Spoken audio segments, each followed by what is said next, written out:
Hi guys, for today's video, don't forget to like, subscribe, and share guys. So for today's video guys, mag-access po tayo ng ating SSS.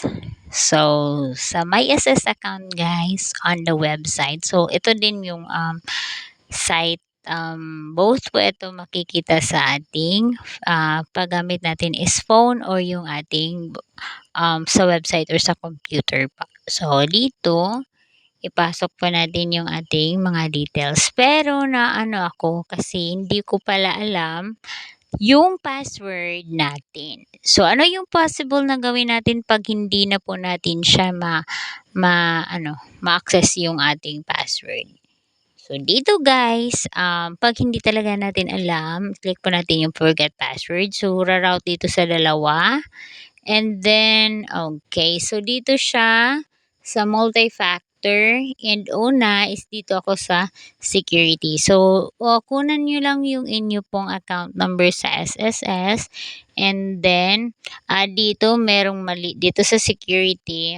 So, pag pinipili yan, makikita mo dyan is yung security questions. So, since hindi magtugma dito yung security questions na merong isasagot sa inyo which is personal nyo po na isasagot yon.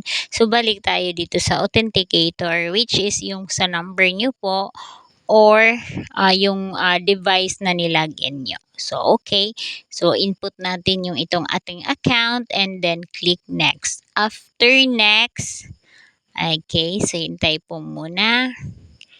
And then after that,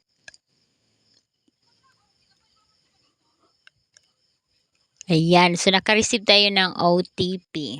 So, once merong OTP, yun pong ipapasok natin sa ating authenticator. So, dito natin ilalagay yung ating OTP na nare-receive. Okay? So, dyan po yan marireceive sa number na naka-register sa SSS.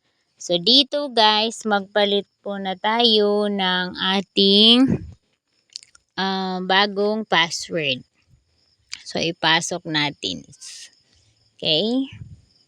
So, bagong password na po yan, guys. So, easy lang po talaga yung pag-recover ng ating account. And, inform ko din po kayo, guys, na yung password natin dito is merong limitation.